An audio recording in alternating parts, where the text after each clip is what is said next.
मनरेगाचा प्रश्न मांडला होता। मजुरांचे पैसे 170 कोटी रुपये थकलेले आहेत। या जिल्ह्याचे 106 कोटी रुपये आहेत। माझ्या विधानसभा मतदारसंघातले सुद्धा 50 कोटी रुपये थकलेले आहेत। मी ज्या जिल्ह्यातले लोक जातील यांचंच पेमेंट निघतं अशा प्रकारची या जिल्ह्याच्या सरपंच संघटनेनं माझ्याकडे तक्रार केली होती। गंभीर स्वरूपाची तक्रार होती। बबनराव लोणीकर माझ्यासोबत आहेत। तारांकित प्रश्न संदर्भात चर्चा करण्याचा प्रयत्न करूयात। कोणकोणते प्रश्न उपस्थित केले? महाराष्ट्र राज्याच्या विधिमंडळामध्ये मी आज मनरेगाचा प्रश्न मांडला होता। पहिलाच प्रश्न होता राज्यातल्या मजुरांचे पैसे, पांदन रस्ते आहेत, विहिरी आहेत, शेततळे आहेत, शेतकऱ्यांचे गोटे आहेत, 170 कोटी रुपये थकलेले आहेत। या संदर्भात मी तारांकित प्रश्न मांडला आणि राज्याचे 170 कोटी आणि जालना जिल्ह्याचे 106 कोटी रुपये आहेत। माझ्या विधानसभा मतदारसंघातले सुद्धा 50 कोटी रुपये थकलेले आहेत। मी हा प्रश्न मांडला आणि जिल्हाधिकाऱ्यांनी शिफारस केल्याप्रमाणे आयुक्तांनी त्या पद्धतीनं हे पेमेंट खात्यात टाकलं पाहिजे। मात्र आयुक्तांनी जिल्हाधिकाऱ्यांच्या शिफारसी नाकारल्या। पालघरच्या जिल्हाधिकाऱ्यांनी तक्रार केली की आयुक्ताकडे मी केलेली शिफारस आहे त्याप्रमाणे पैसे मिळाले नाही। त्यांनी परस्पर ते पेमेंट दिलेलं आहे। ज्या जिल्ह्यातले लोक जातील भेटतील यांचंच पेमेंट निघतं अशा प्रकारची जालना जिल्ह्याच्या सरपंच संघटनेनं माझ्याकडे तक्रार केली होती। गंभीर स्वरूपाची तक्रार होती। 5% 7% पैसे घेतल्याशिवाय आयुक्त पेमेंट खात्यात टाकत नाही अशा प्रकारची सरपंच संघटनेची तक्रार होती पदाधिकाऱ्यांची। मी सभागृहात हा विषय मांडला आणि मुख्यमंत्र्यांना मी विनंती केली की पालघरच्या जिल्हाधिकाऱ्याप्रमाणे कोणत्या कोणत्या जिल्ह्यातल्या जिल्हाधिकाऱ्यांच्या शिफारशी डावलून आयुक्तांनी पैसे टाकले।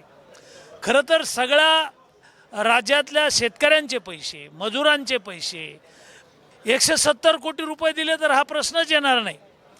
मात्र हे पैसे थकलेले आहेत। मंत्री महोदयांनी सांगितलं आम्ही पाठपुरावा करू, आम्ही दिल्लीशी बोलू। आम्ही सर्व आमदारांनी प्रश्न मांडला की पाठपुरावा करत राहा, मात्र मजुरांचे पैसे, शेतकऱ्यांचे पैसे राज्य सरकारच्या खात्यातून तातडीनं अधिवेशनाच्या पूर्वी द्या अशा प्रकारचे मंत्री महोदयांनी काही कालावधी वगैरे मागितला नाही। आम्ही सांगितलं ना अधिवेशन संपेपर्यंत हे मजुरांचे पैसे, शेतकऱ्याचे पैसे 170 कोटी रुपये मिळाले पाहिजे। जालना जिल्ह्याचे 106 कोटी रुपये मिळाले पाहिजे आणि केंद्र सरकारकडून पैसे याला विलंब लागत असेल तर हे गरीब लोक आहेत, हातावर पोट आहे यांचं। छोटे छोटे अल्पभूधारक शेतकरी आहेत, हे छोटे छोटे मजूर आहेत आणि त्यांचे पैसे 6-6 महिने वर्ष मिळत नाहीत अशा प्रकारची तक्रार होती। मंत्री महोदयांनी, आयुक्तांनी जिल्हाधिकाऱ्यांच्या तक्रारी, जिल्हाधिकाऱ्यांच्या शिफारसी डावलून, पालघरची शिफारस डावलून किंवा इतर जिल्ह्याची जी काही शिफारस असताना जे काही पैसे दिलेले आहेत त्या संदर्भात चौकशी, विभागीय चौकशी करू असं सांगितलेलं आहे। कोणते कामं केले शेतकऱ्यांनी? विहिरीचे, शेततलाव, बाकी कोणत्या कोणत्या कामात समावेश आहेत? शेतकऱ्यांच्या सिंचन विहिरी आहेत, शेतकऱ्यांचे गोठे आहेत, पांदन रस्ते आहेत, अशा प्रकारची ही कामं होऊन पडलेली आहेत।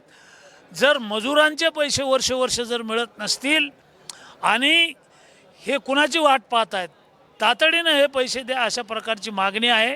अधिवेशन संपण्याच्या अगोदर हे पैसे मिळावे अशी मागणी केली। मंत्र्यांनी आम्ही तातडीनं पैसे देतोय अशा प्रकारचं सांगितलं आहे। उद्या माननीय मुख्यमंत्री महोदयांना मी लेखी पत्र देणार आहे। सरपंच संघटनेने आणि आमच्या शेतकऱ्यांनी जे निवेदनं दिलेत त्या संदर्भात मुख्यमंत्र्यांना पत्र देऊन 170 कोटी रुपये राज्याच्या आणण्यासाठी मुख्यमंत्री महोदयांनी पुढाकार घ्यावा अशा प्रकारची मागणी आहे। शेवटचा प्रश्न, ह्याच्यामध्ये जर असं टक्केवारीनुसार जर पैसे घेत असतील कुणी अधिकारी तर त्यांच्यावरती कारवाई झाली पाहिजे ही प्रामुख्याने मागणी असते।